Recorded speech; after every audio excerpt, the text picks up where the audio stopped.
भाई साहब कतर के अंदर में अभी जितने भी लोग विजिट वीजा में आ रहे हैं भाई साहब, काम मिलना बहुत ही मुश्किल है।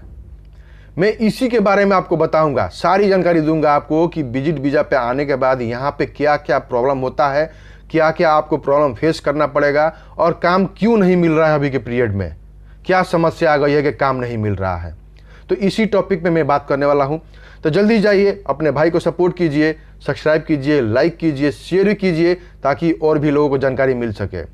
देखिए, मैं कोई झूठा इन्फॉर्मेशन आपको नहीं दूंगा, जो सच्चाई है वही दूंगा। मेरा व्यूज आए चाहे नहीं आए, लेकिन जो सच्चाई है, मेरे वजह से कोई फंस ना जाए, कोई किसी का नुकसान ना हो, क्योंकि ऊपर वाला जो है हमको माफ़ नहीं करेगा।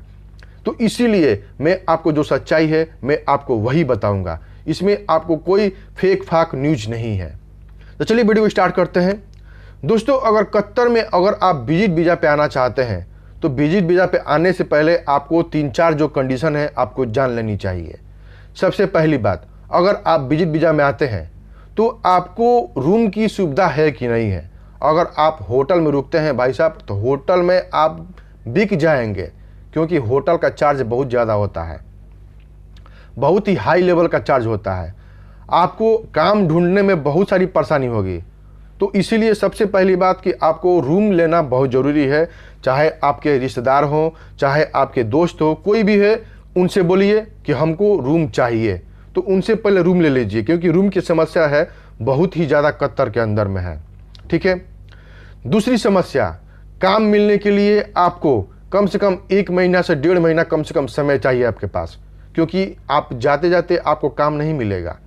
आपको काम ढूंढना पड़ेगा, आपको कहीं सीवी जमा करना पड़ेगा, और सीवी जमा करते वक्त आपको बोला जाएगा कि आप जो है वेट कीजिए, 2-3 दिन बाद फ़ोन करेंगे, 2-3 दिन बाद फ़ोन करेंगे। ऐसे करके बहुत सारे ऑफिस जो है आपको डायरेक्टली कोई नहीं लेगा, बस आपको फ़ोन करके बुलाया जाएगा।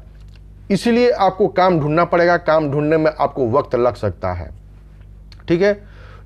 तीसरी बात, आपको सीवी कम से कम बना के लाना है, तो कम से कम 50 से 60 पीस, यानी कि एक जो आपका सीवी होता है उसमें पासपोर्ट, आपका जो पासपोर्ट हो गया, उसमें आपका सर्टिफिकेट हो गया, उसके बाद जो है कंपनी का जो भी आपके पास डॉक्यूमेंट है वो सबमिट हो गया, तो उसका एक पंच मार के जो एक पेज होता है उसको एक पेज बोलते हैं। ऐसे करके कम से कम 50 पेज लेके आइएगा, क्योंकि आपका सीवी वहाँ पे अगर बनवाएंगे तो भाई बहुत महंगा है। वहाँ पे सीवी बनाने के लिए मैं आपको नहीं बोलूँगा, क्योंकि वहाँ पे चार्ज बहुत ही हाई होता है। तो इसीलिए कभी भी आपको 50 पीस सीवी आपको बना के लेके आना है, अगर विजिट वीजा पे काम ढूंढने के लिए आ रहे हैं तब। ठीक है। उसके बाद आपको पैसा जो है भरपूर लेके आना है। आप इतना लेके आइए तो कम से कम 3 महीना आप वहाँ पे रुक सकें। ये ऐसा मत कीजिएगा कि आप 1 महीने के लिए पैसे लेके आएंगे तो 15 दिन के लिए पैसा लेके आएंगे, नहीं। आपको 3 महीना, कम से कम 3 महीना आपको किसी से पैसा मांगने की जरूरत ना पड़े, इतना पैसा लेके आपको आना पड़ेगा, क्योंकि काम मिलना बहुत ही मुश्किल है विजिट वीजा पे। ठीक है। उसके बाद अभी को जो पीरियड चल रहा है कि काम क्यों नहीं मिल रहा है। काम इसलिए नहीं मिल रहा है कि देखिए, फीफा वर्ल्ड कप से पहले बहुत सारे प्रोजेक्ट थे जिसमें जो है कंपनी आपको लेके आ रही थी, लेकिन जैसे ही कतर जो है फीफा वर्ल्ड कप के नाम से मशहूर हो गई, और मशहूर होने के बाद फीफा वर्ल्ड कप जो है ख़त्म हो गया, उसके बाद प्रोजेक्ट थोड़ा डाउन हो गया, यानी कि काम मिलना बहुत ही मुश्किल हो गया है। लोगों को 3-3 महीना लग जा रहा है, लोगों को 2 महीना 3-3 महीना लग जा रहा है, कोई तो वापस चला जा रहा है, काम नहीं मिल रहा है। तो भाई साहब, ये सच्ची बात है, मैं आपको झूठ नहीं बोलूँगा, ये सच्ची बात है कि 3-3 महीना लग जा रहा है। तो इसीलिए कभी भी अगर विजिट वीजा पे आना है भाई साहब, तो सोच समझ के आइएगा, नहीं तो अन्यथा जो आपके साथ में होगा कतर के अंदर में, वो कोई सोच भी नहीं सकता है। आपका कितना पैसा नुकसान होगा ये आपको समझ में नहीं आएगा। जब यहाँ पे आएंगे आपको जो प्रॉब्लम फेस करना पड़ेगा वो तब आपको मालूम चलेगा। ठीक है। तो कभी भी अगर कतर आना है तो सोच समझ के आए। अगर आपका सपोर्ट है तो गुड है, अगर सपोर्ट नहीं है तो आप अपने दम पे आ रहे हैं, तो भाई साहब जो मैं आपको बोला हूँ वो आपको करनी पड़ेगी। अगर नहीं करेंगे तो आपको बहुत नुकसान भी होगा, बहुत जुर्माना देना पड़ेगा, बहुत सारे वहाँ पे नियम कानून है, नियम कानून का जो है पालन करना पड़ेगा।